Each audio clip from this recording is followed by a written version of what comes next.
오늘은 요한복음 12장 12절부터 36절까지 말씀입니다. 호산나 구원하소서라는 제목입니다. 호산나 구원하소서. 성경이 우리에게 집요하게 반복적으로 말씀하고 있는 내용 중에 하나가 우리가 예수를 믿으면 그 믿음으로 구원을 얻는다 하는 겁니다. 여러분 믿으십니까? 예수를 믿으면 그 믿음으로 우리가 구원을 얻는다. 그리고 그 구원은 반드시 우리를 하나님 나라 백성으로 살게 만들어 줄 것이다 하는 거예요. 그래서 예수를 믿으면 우리가 구원을 얻고 그 구원은 곧 하나님 나라 백성으로 살게 한다는 거예요. 그것은 살아계신 하나님께서 우리 삶을 이끌어 간다는 얘기예요. 우리가 하나님 나라 백성으로 산다는 것은 하나님의 통치하심 가운데 있다는 것이고 이 세상에 그 어떤 것도 우리의 삶을 흔들지 못한다는 거예요. 그게 하나님이 우리를 통치하신다는 것이고 우리가 하나님 나라 백성으로 산다는 것이고 그게 구원을 받았다는 거란 말이에요. 구원을 받았다. 그래서 이 땅을 사는 동안 우리는 넘어지지도 않고 실족하지도 않고 좌절하고 절망하지도 않고 쓰러지지도 않고 그 어떤 세상의 미혹에 끌려가지도 않고 오직 우리 주님과 동행하며 살게 된다는 것이죠. 그리고 그 동행의 끝, 그 끝에는 종말에 우리의 인생은 영생을 한다. 이게 성경이 우리에게 반복적으로 집요하게 가르쳐 주는 내용입니다. 여러분 예수님 믿으십니까? 그러면 여러분 인생 가운데 주님이 영원히 함께 하시는 줄 믿으시기 바랍니다. 이게 성경이 우리에게 집요하게 가르쳐 주는 내용이란 말이에요. 그래서 성경은 너희 믿음이 진짜 믿음인지를 확인해 봐라. 이걸 또 강조를 해요. 우리가 믿으면 구원을 얻고 믿으면 그 믿음을 인해서 하나님의 통치 아래 들어가고 세상 그 어떤 것도 우리를 이래라 저래라 하지 못하는 삶을 살게 되는데 그 믿음이 진짜 믿음인지를 자꾸 확인해 봐라 이런 거란 말이에요. 그래서 우리는 우리가 믿고 있는 이 믿음이 진짜 믿음인지 아니면 엉뚱한 가짜를 믿고 있는지 늘 우리는 확인해 봐야 돼요. 언제? 이렇게 예배를 통해서 신앙생활을 통해서 교회 생활을 통해서 이걸 확인하는 거예요. 내 믿음이 진짠가 가짠가. 하나님의 말씀을 비춰서 이 말씀에 비춰보니까 내 믿음이 지금 가짜, 내 믿음이 진짜 이렇게 뭐 하는 거라고요? 확인해 보는 게 신앙생활이고 그게 교회 생활이고 그게 말씀에 붙들리는 삶이라는 거예요. 예수님께서 이렇게 말씀하시잖아요. 나더러 주여 주여 하는 자마다 다 천국에 들어갈 것이 아니요 내 아버지의 뜻대로 행하는 자라야 들어가리라 그러시잖아요. 그러면 우리가 이 땅을 살아갈 때 이 땅에 지금 얼마나 많은 사람들이 주님을 부르짖습니까?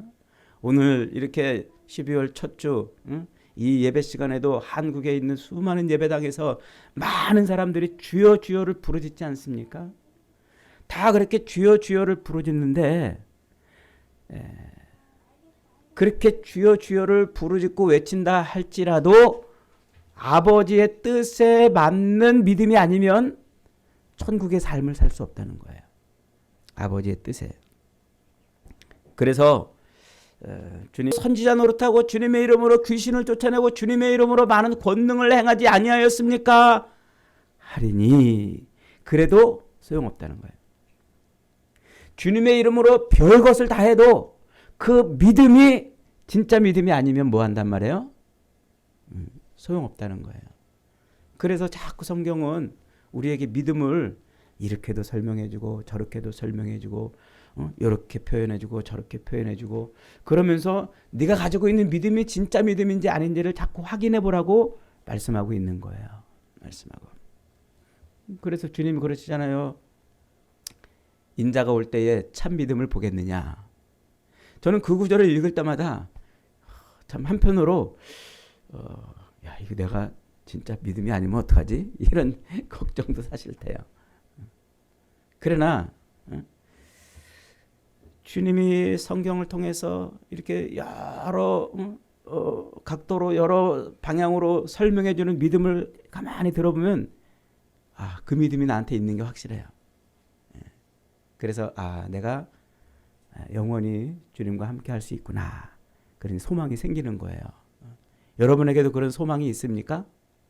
여러분 정말 주님이 여러분 앞에 딱 나타나서 마지막 때에 여러분을 쳐다볼 때 엑스레이로 쫙 투과해서 그 안에 있는 걸 들여다볼 것처럼 여러분을 볼 때 주님 앞에 여러분 내놓을 그런 진짜 믿음을 가지고 있는지 자신할 수 있냔 말이에요.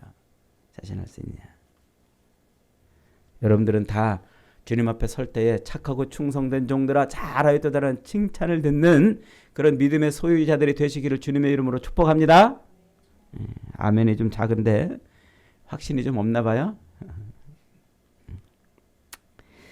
오늘 그걸 한번 우리가 생각해 보는 거야. 다시 내 믿음은 그러면 진짜 성경이 말하고 있는, 성경이 우리에게 구원을 주고 영생을 주고 주님이 영원히 함께 하신다고 하신 그 믿음을 지금 우리가 갖고 있는지를 한번 돌아보는 거예요. 우리가 지난 시간에는 예수님의 십자가 순환을 엿새 앞두고 예수님이 이제 예루살렘에 들어가시기 전에 마리아가 예수님의 머리에 향유를 붓는 사건을 통해서 드리는 인생과 이 땅에서 주님께 드리는 인생과 이 땅에서 자기 것을 늘 챙기려고 하는 인생을 우리가 공부했습니다. 이제 오늘은 예수님께서 이제 예루살렘 성에 들어오시는 거예요.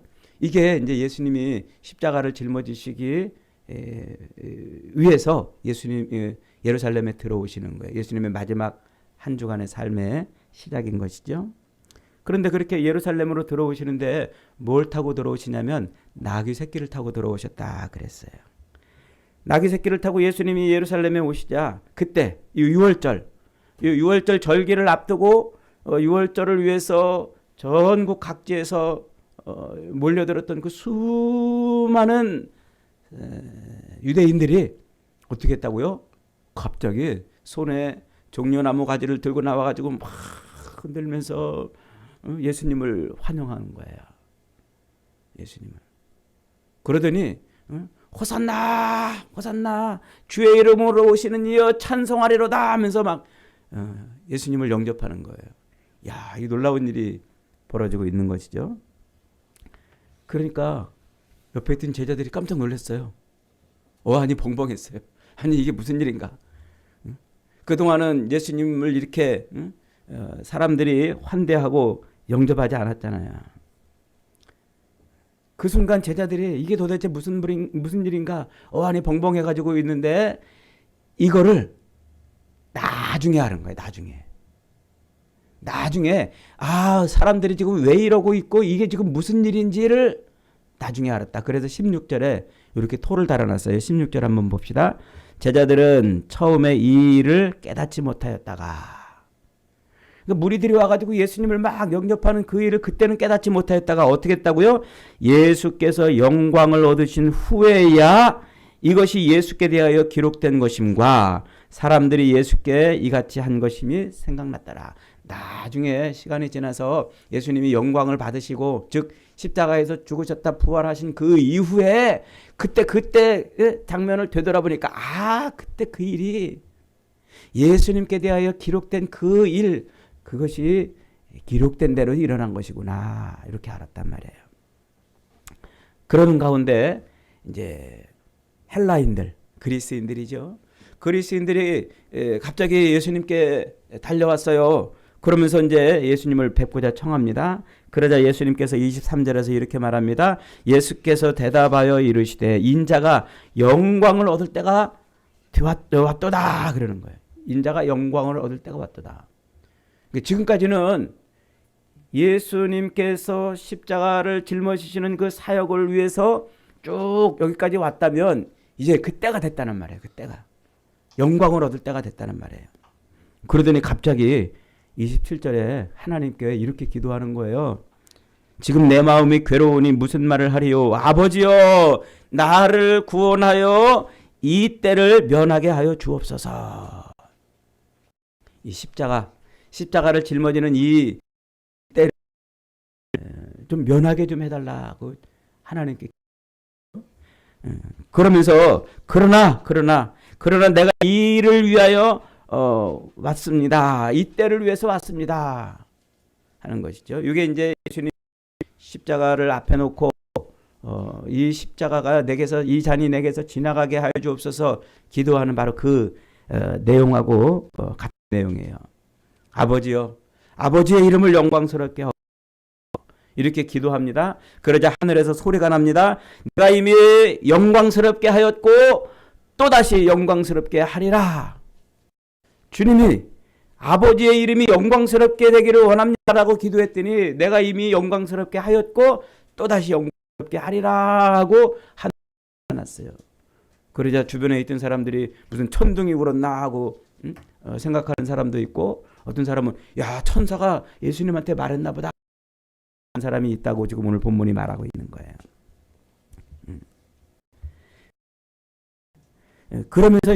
그러면서도 바리새인들이, 유대인들 중에 어떤 사람들이 예수님께 시비를 걸어요. 아니, 그리스도 메시아 구원자는 우리와 영원히 함께 할 거라고 그러는데 당신을 자꾸 죽는다고 그러냐, 그리스도가 맞느냐 하고 시비를 거는 거예요. 그리스도가 맞느냐고. 주님이 알 듯 모를 듯 이런 말씀을 하세요. 아직 빛을 믿으라. 그리하면 빛의 아들이 되리라. 이 빛이 누구시냐? 요한복음 1장에서 빛은 예수님이라고 소개했잖아요. 이 예수님이 지금 너희와 함께 있을 때 지금 믿으라 하는 거예요. 예수님이 함께 있을 때. 그러면 빛의 아들이 되리라. 자, 오늘 이 본문의 내용이 도대체 뭘 가르쳐 주려고 그러는 것일까요? 먼저 예수님 아기 새끼를 타고 예루살렘에 입성하시는 것, 이게 도대체 뭐냐는 거죠. 예수님은 왜 갑자기 아기 새끼를 타고 입성하실까요? 이것은 그 옛날 메시아 예언이 예수님으로 말미암아 성취되고 있다는 것을 보여주는 거예요. 스가랴서는 이 묵시의 세계를 현실의 세계에서 무슨 일이 벌어날 것인지를 보여주는 것이죠. 묵시라는 말은 이 시간과 공간을 초월한 하나님의 세계란 말이에요. 시공을 초월한 세계, 이 세계인데 그 묵시의 세계에서 하나님이 하시는 일을 보고 그걸 이 현실에서 어떻게 그게 를 설명을 해준단 말이에요. 이게 묵시와 계시의 차이입니다. 그러니까 이 스가랴 선지자 종말에 마지막 때에 메시아로 그 메시아가 어떻게 우리를 구원해 줄 것인지를 성전이라는 메타포를 가지고 우리에게 이제 계시를 보여주는데, 하늘에서 이제 그가 뭘 보냐면 이 메시아, 그 메시아가 현실의 세계, 이 땅의 세계에 올 때 어떻게 오시는지를 그 표시를 보여준단 말이에요. 스가랴서 9장 9절에서는 이 메시아를 이렇게 봐요. 시온에 따라 크게 기뻐할지어다. 예루살렘에 따라 즐거이 부를지어다. 보라, 내 왕이 내게 임하나니 그는 공의로우며 구원을 베풀며 겸손하여 나귀를 타나니 나귀 작은 것 곧 나귀 새끼니라. 그러니까 통치하고 예루살렘을 통치하는, 하나님의 백성들을 통치하는 왕이 이 땅에 올 때 그때 그 모습을 어떻게 오냐면 나귀 새끼를 타고 온다 이렇게 말해요. 그러니까 나귀 새끼를 타고 오면 그가 누구예요? 그가 시온의 통치자, 하나님의 백성의 통치자 메시아란 말이에요. 그렇게 스가랴가 이제 사인을 줬는데 지금 예수님이 나귀를 타고 오시는 거예요. 그러니까 예수님이 지금 누구시라는 거예요? 시온의 통치자, 예루살렘의 통치자, 하나님의 백성의 통치자로 지금 땅에 오시고 있다는 것을 그 예언된 말씀이 자기에게 성취되고 있는 퍼포먼스 보여주고 있는 거란 말이죠. 그 예언대로. 나귀를 타고 오는 모습을 보여주는데, 그러면 왜 하필이면 나귀를 타고 오느냐? 백마를 타고 올 수도 있고 아니면은 하늘에서 둥둥둥둥 그냥 쫙 내려올 수도 있지 않습니까? 왜 하필이면 나귀를 타고 오느냐 하는 거예요. 이것은 한 백성들을 구원해내는데, 이 죄악 가운데에서 세상 백성들을 구원해낼 때에 하나님이 큰 권능과 그 무슨 능력과 엄청난 그런 일을 가지고 구원하는 것이 아니라 하나님의 그 연약함을 통해서 구원할 것이라는 것을 보여주는 거란 말이에요. 그래서 인간들이 생각하는 것처럼 메시아가 그 세상에 펑하고 뒤집어지고 금방 세상에 어떤 엄청난 일이 막 일어나가지고 그 메시아가 권력을 휘둘러서 자기 백성을 구원해내는 것이 아니고, 그 메시아는 어떤 모습? 연약하고 힘없고 부족하고, 사람들이 볼 때 저게 무슨 메시아야 라고 생각할 정도로 그렇게 작은 올 것이라는 거예요. 올 것이라는. 그래서 예수님이 백마 탄 모습으로 오는 것이 아니고 약한 모습으로, 힘없는 모습으로, 작은 모습으로 그렇게 온다는 겁니다. 그걸 나귀를 타고 오는 것으로 설명해 주고 있는 거예요. 그러니까 지금 예수님께서 나귀를 타고 예루살렘 성에 오시는 것은 그 스가랴 선지자가 예언한 대로 예수님이 이 통치자, 예루살렘의 통치자, 자기 백성은 임금이란 말이에요. 메시아란 말이에요. 그런 메시아 이제 보여주고 있는 것이죠. 그래서 이스라엘을 구원하는 왕으로서, 온 세상의 통치자로서 대관식하기 위해서 예수님이 나귀를 타고 짠 하고 들어오는 거예요. 이게 스가랴 선지자의 예언대로 지금 오고 있다는 것이죠. 그렇게 나귀를 타고 예수님이 예루살렘에 들어오자 갑자기 그 절기, 6월절 절기 같은 수많은 사람들이 손에 종려나무 가지를 들고 나와서 예수님을 막 환호하고 연호하고 영접하는 겁니다. 제자들이 깜짝 놀랐어요. 어리둥절하고 어안이 벙벙했습니다. 그래서 아까 16절에 토론에 그때는 모른 거예요. 야, 이게 도대체 무슨 일이야? 저 사람들은 도대체 왜 저러는 거야? 몰랐다가 나중에 예수님이 십자가에 죽으셨다 부활하시는 영광을 받으신 후에, 아, 그때 그 일이 이래서 그랬구나 라고 알아. 자, 그렇다면 지금 백성들의 손에 종려나무 가지를 들고 나와서 예수님을 향해서 호산나 호산나 이렇게 외치고 주님을 영접하는 이유가 뭘까요? 왜 그러는 걸까요? 호산나라는 말은 히브리어 호시안나라는 히브리어예요. 이게 헬라어가 아니고 히브리어로 지금 유대인들이 막 옛날 자기네 고대 언어 그 히브리어로 호시안나 호시안나 이러는 거예요. 이 말은 구원해 주소서 구원해 주소서 이 말이에요. 구원해 주소서. 그리고 예수님이 타고 오자 갑자기 예수님한테 와가지고 종려나무 가지를 들고 막 화면서 막 로마의 전쟁을 이기고 오는 그 승리 올 때 막 환호하는 것처럼 막 환호하면서 지금 뭐라고 그러는 거예요? 우리를 구원해 주소서, 우리를 구원해 주소서. 지금 그러고 있는 거예요.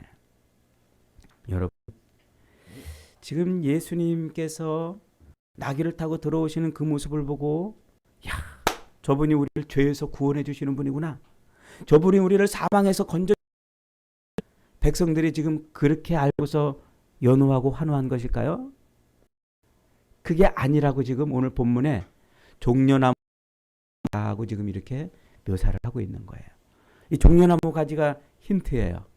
지금 백성들이 왜 예수님을 저렇게 연호하고 환호하는지 말이지요.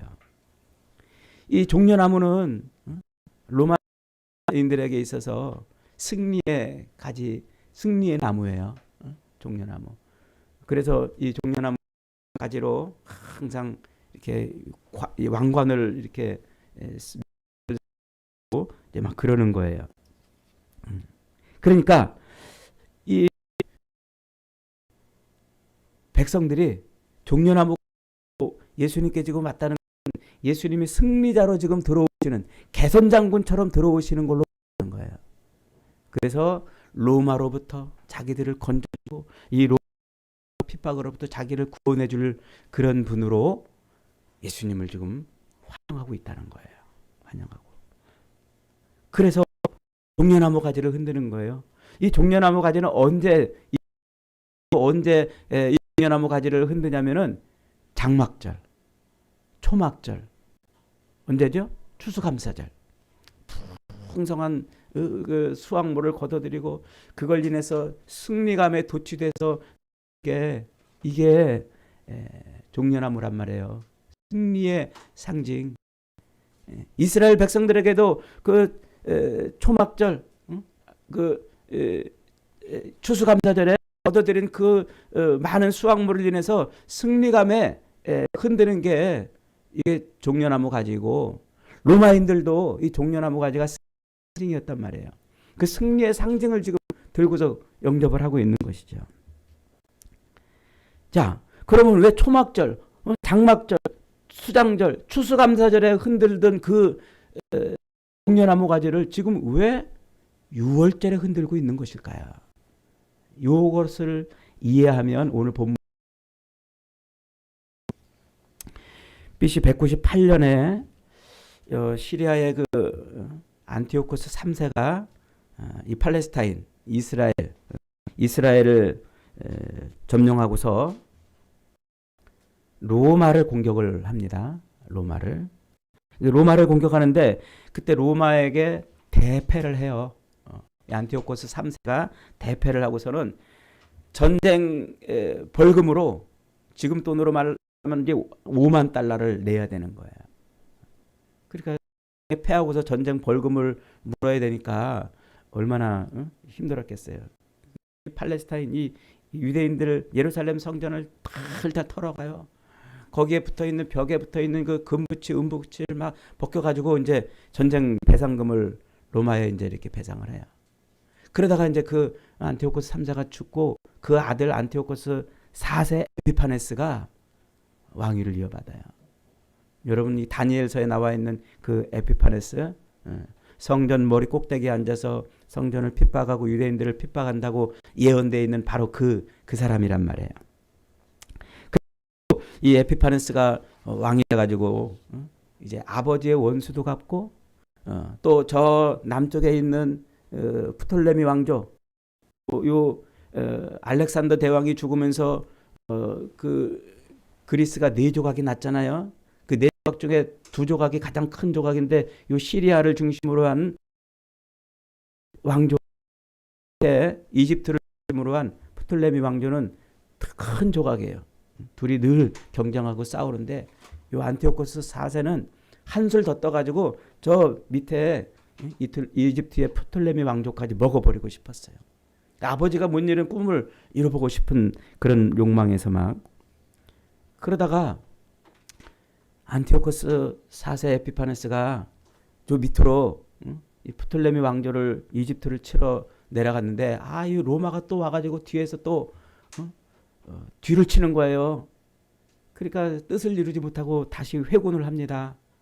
어쩔 수 없이 다시 이제 회군을 하는데 그 회군하면서 다시 이제 이 팔레스타인 지역을 통과해서 저 시리아 쪽으로 회군을 해야 되는데 유대 지역으로 오니까 이상한 소문이 들리는 거예요.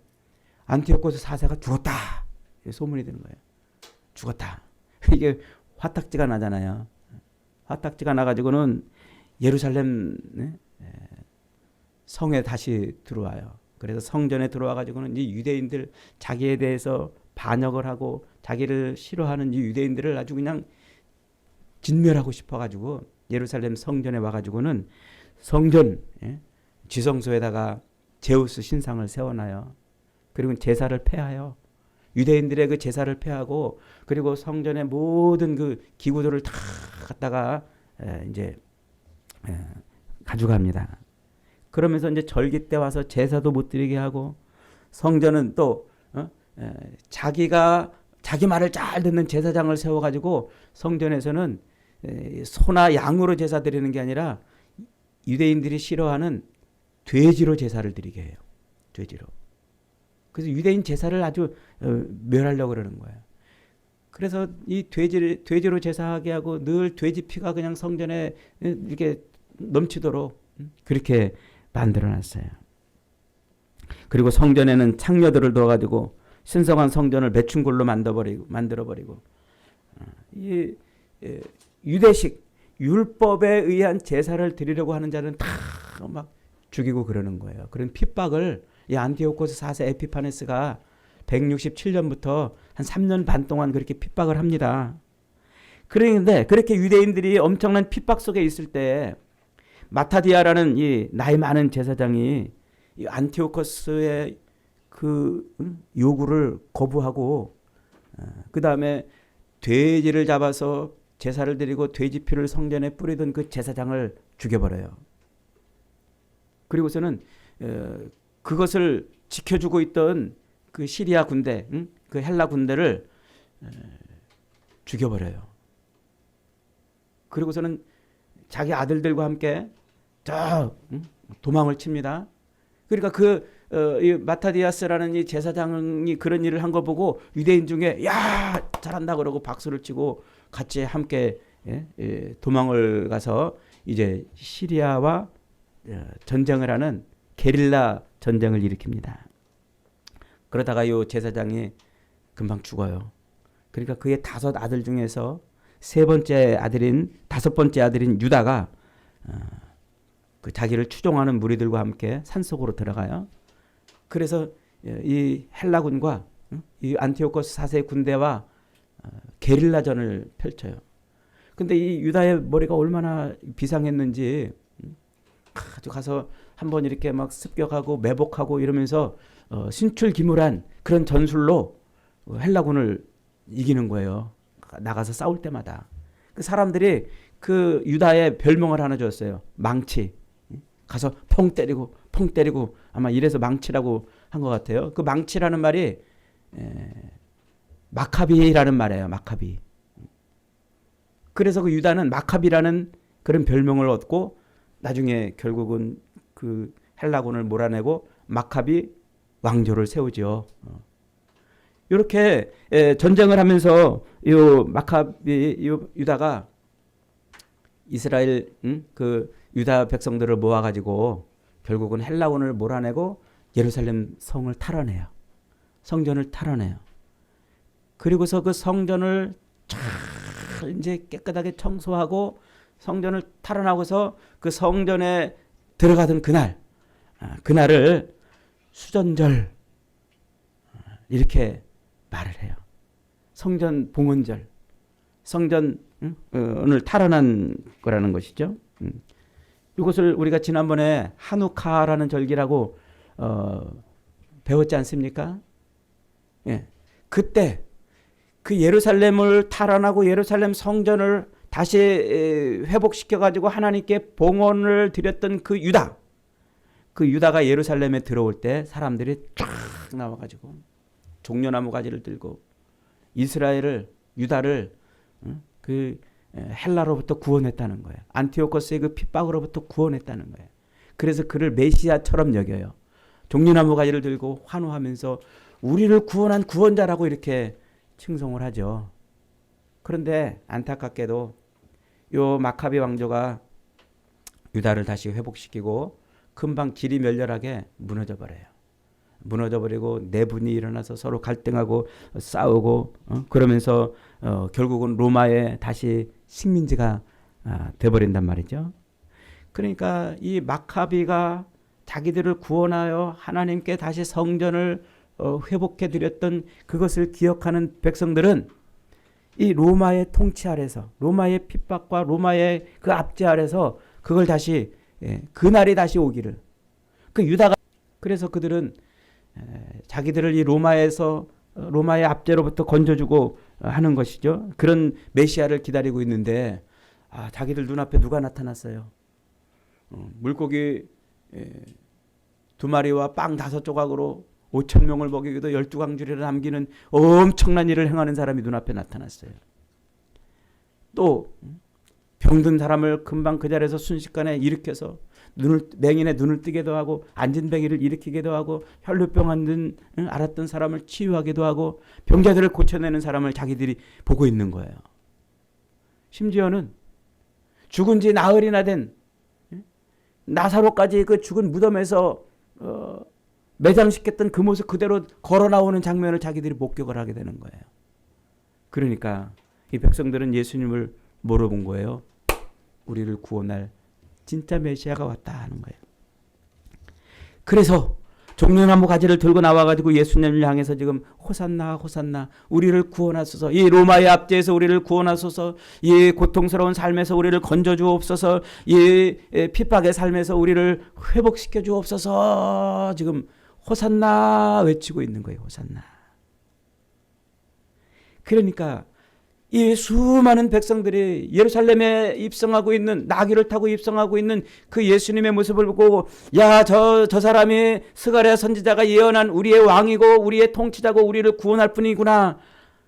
그가 이렇게 행한 일들을 봐라. 이 엄청난 일들을 보니까 그가 우리를 구원할 분이 맞구나. 그래서 승리의 상징인 종려나무 가지를 들고 나와서 우리를 구원해달라고 연호를 하고 있는 것이죠.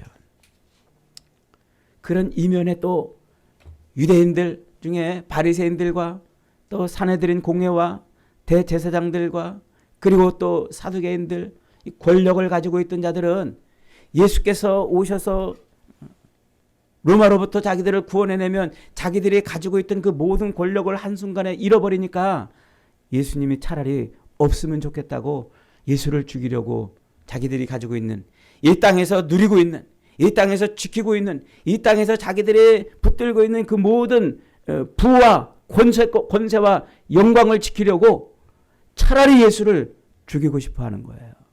예수를. 결국은 이 둘이 만나잖아요.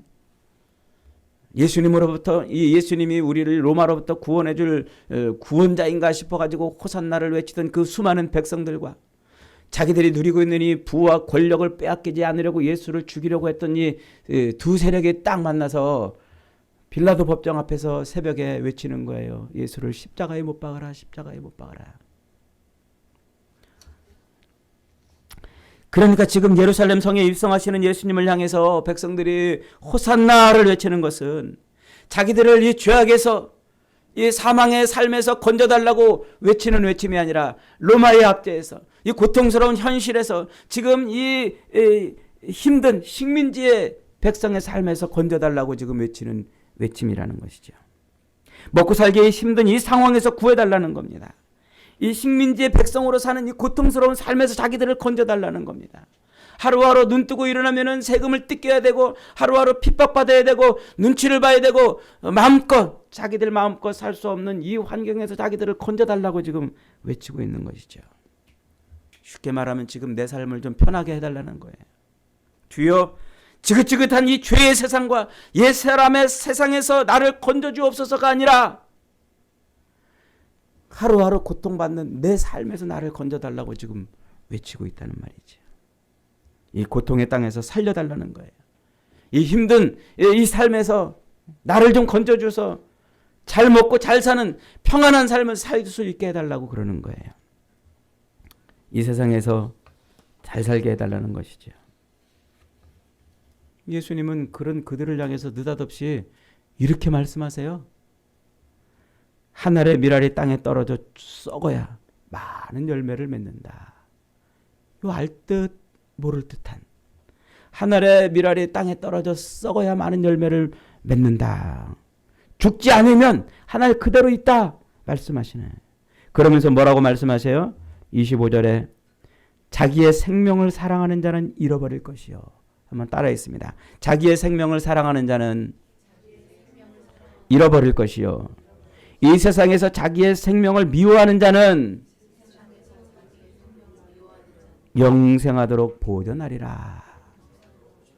이게 예수님이 지금 말씀하고 싶은 거고, 이게 지금 사도 요한이 진짜 복음이 뭔지를 설명하는 것이고, 이게 지금 우리가 붙들어야 될 믿음이 뭔지를 성경이 가르쳐 주는 것이라는 거예요.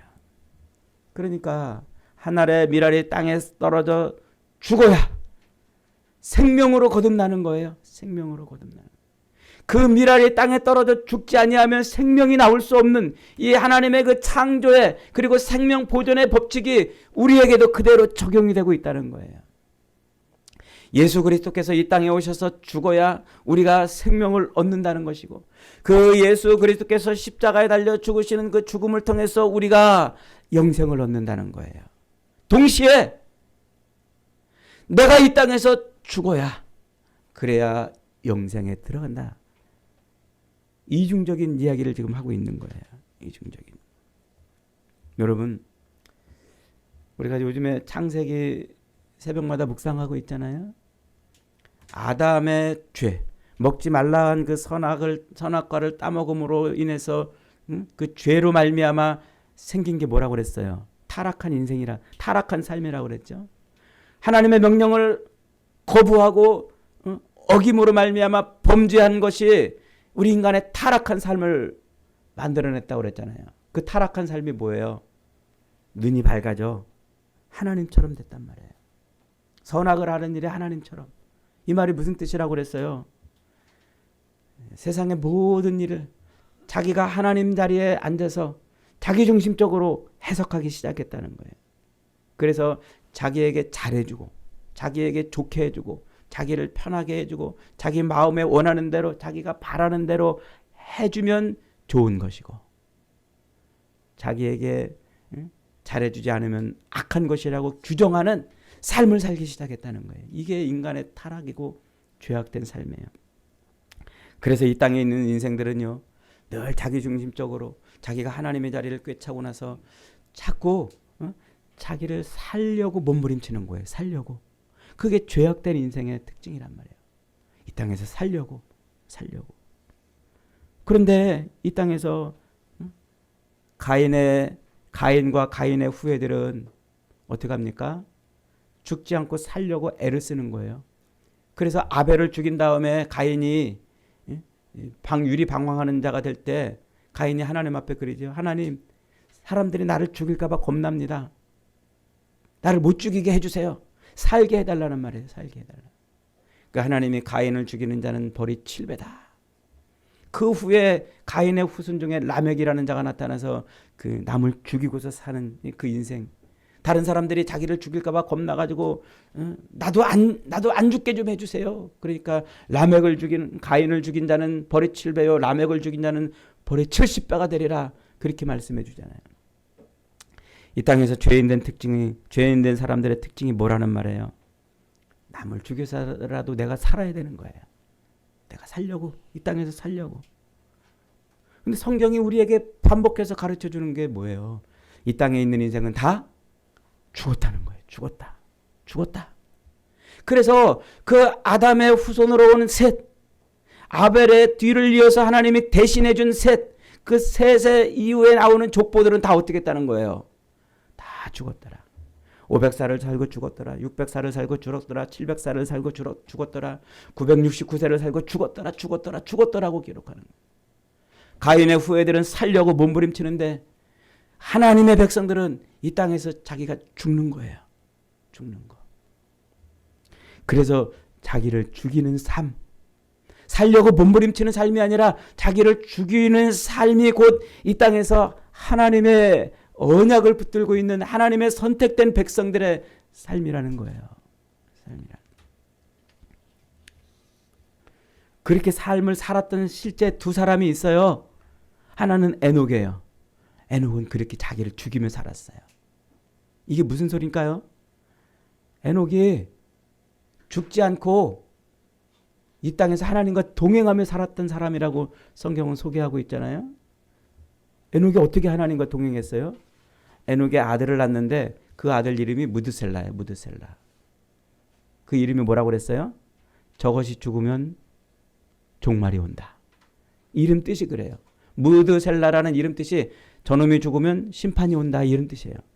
그러니까 에녹은 그 아들을 낳고 저놈이 죽을까 봐, 저놈이 죽으면 종말이 오니까, 세상에 심판이 오니까 저놈이 죽을까 봐 늘 노심초사하고 사는 거예요. 늘 감기 걸려서 죽을까, 돌에 걸려서 넘어져 죽을까, 잘못돼가지고 죽을까, 그 아들을 보면서 늘 하나님의 그 심판의 약속을 바라보면서 하나님, 저놈이 죽으면 심판이 오는군요. 그러니 에녹은 세상에 나가서 떵떵거리고 집 짓고 성공하고 승승장구하는 삶에 매진할 수가 없었던 거예요. 그 아들만 보호하고 아들만 지키면서 하나님의 약속을 떠올리면서 살 수밖에 없는 거예요. 세상에 나가서 자기를 개발하고 자기를 성공시키고 승승장구하는 그런 업적을 쌓으며 살 수 있는 삶을 살지 못하는 거예요. 하나님의 약속만 보고 저놈이 죽을까 봐, 죽으면 심판이 온다는 그 하나님의 약속 때문에 하나님만 바라보고 사는 거예요. 하나님만. 노아도 그랬잖아요. 600년 동안 방주를 짓잖아요. 120년 동안 방주를 짓잖아요. 120년 동안 방주를 짓는데 뭐 했어요? 밖에 나가가지고 떵떵거리고 돈 벌고 승승장구하는 그런 삶에 매진할 수 없었던 거예요. 방주를 짓는 삶이, 자기를 성공시키고 자기를 승승장구하게 하는 삶이 아니라 자기를 이 땅에서 죽여야 되는 삶이 곧 방주를 짓는 삶이었던 것이죠. 그것이 믿음의 삶이라, 하나님의 약속을 붙들고 사는 삶이라 성경이 그렇게 말하는 거예요. 여러분, 오늘 저와 여러분들이 예수 그리스도를 믿음으로 말미암아 그 믿음으로 산다는 것은 무엇을 의미합니까?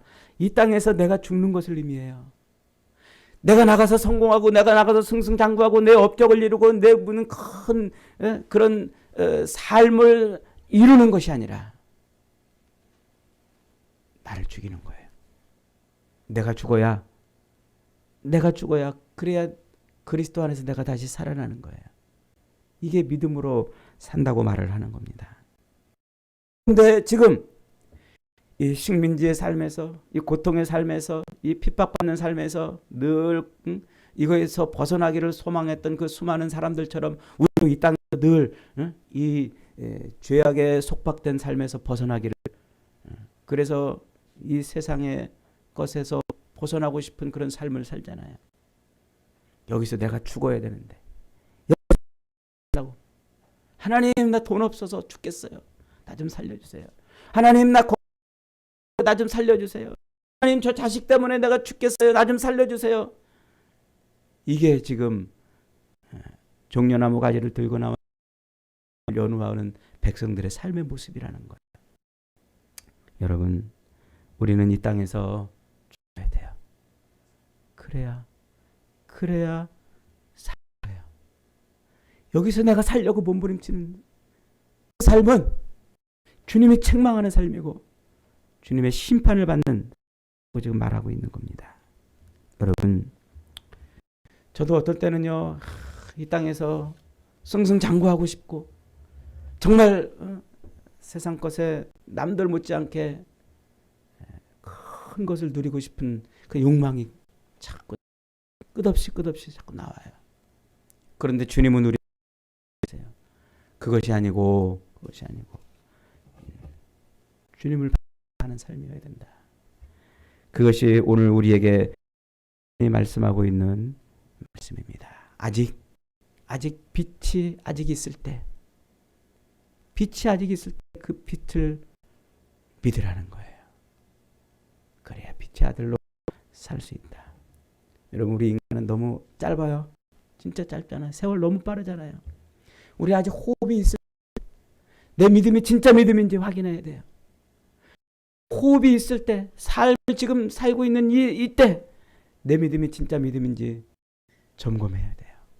예배를 통해서 점검하고 말씀을 통해서 점검하고, 우리가 종려나무 가지를 들고 나왔던 그 수많은 사람들처럼 지금 이 현실에서 나를 구원해달라고, 이 현실에서 나를 건져달라고 외치는 것은요, 그것은 진짜 믿음이 아니에요. 그것은 속고 있는 믿음일 수도 있습니다. 사랑하는 여러분, 그런 가난하게 살고 핍절하게 살고 고통스럽게 살자는 말이 아니에요. 내가 정말 예수를 붙들고 있는지 확인하라는 얘기예요. 부자가 되어도 예수를 붙들지 않으면 의미 없는 거잖아요. 그래서 히브리서 기자는 히브리서 11장에서 믿음의 사람들의 이야기를 하면서 그들이 토굴에서도 환난에서도 칼이 오는 상황에서도 예수를 포기하지 않았다고 그러잖아요. 예수를 포기하지 않았다. 사랑하는 여러분, 이 죄악에서, 이 사망에서 우리를 건질 것은 오직 예수님밖에 없습니다.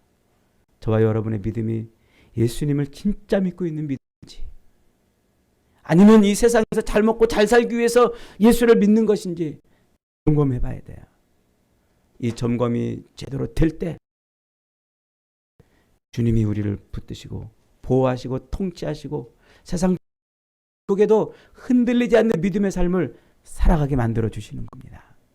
저와 여러분, 오직 예수, 십자가에 달려 죽으신 그 예수 그리스도를 믿는 진짜 믿음으로 거듭나서 남은 인생 사는 동안 그 어떤 유혹과 미혹과 시련과 핍박 속에서도 견고한 믿음으로 살아가는 복된 인생들이 다 되시기를 주님의 이름으로 축복합니다. 아멘.